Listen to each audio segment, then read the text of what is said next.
The loss of a child is something that no one can give verbal explanation to in a way that's the least bit comforting. And for a mother or a grandmother to lose a child, father or grandfather to lose a child, there's really no verbal expression.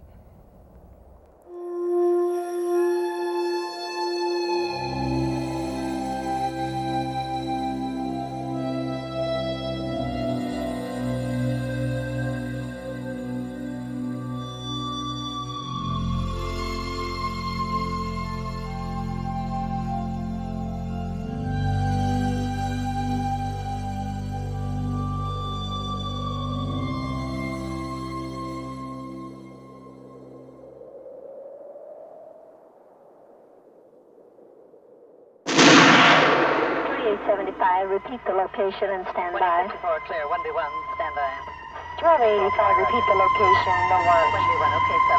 251, yes, stand by. 13 12 20, meet 12 Tariq was kind of a magnet. You know, he always had this welcoming, humorous spirit.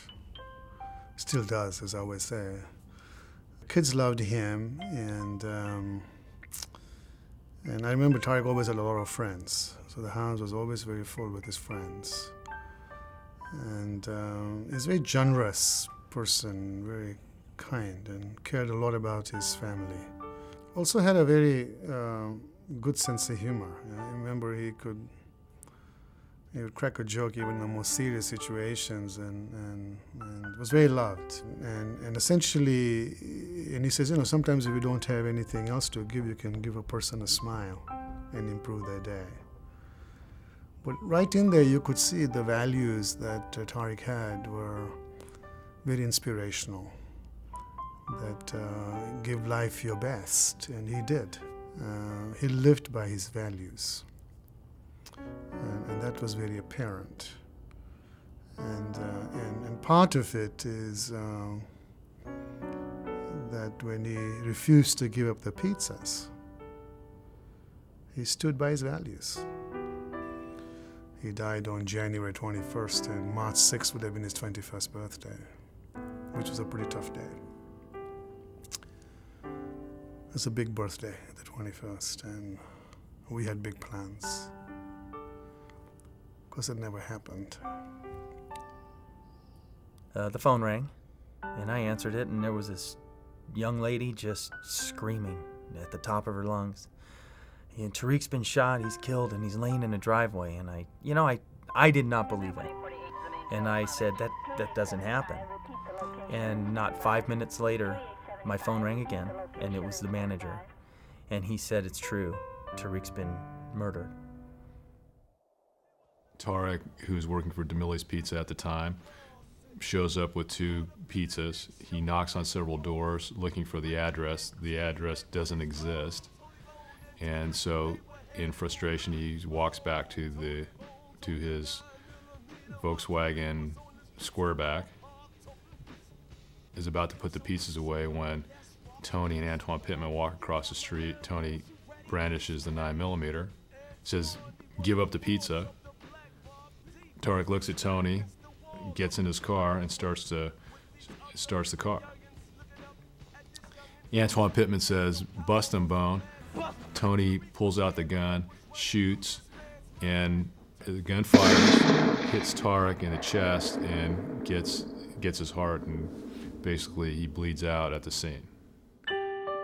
I ended up proceeding down to the restaurant, and I mean, it was just terrible. It was a terrible, terrible experience.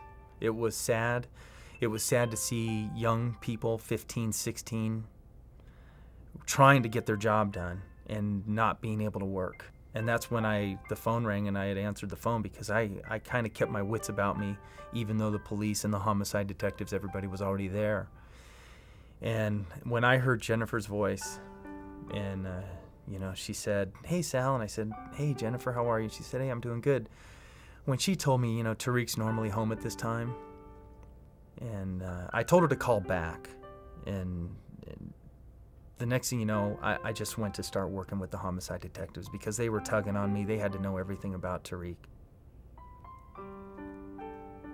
I'll never forget when I was sitting there after I gave them all the information I can give them, and that phone rang, and I stood up, and that homicide detective grabbed my shirt and he said, "Hey man, don't answer the phone." And when I told him, I said, "I know that's Jennifer on the other end of that phone. She needs to know that her fiance she's never going to see him or hear from him again." And when he told me that he had people trained to make that phone call, I'll never forget that phone just kept ringing and ringing and ringing and ringing. And that's why to this day it haunts me. When I hear the same ringtone, it brings me right back to that night when my friend was killed. And I say I've never experienced pain like that.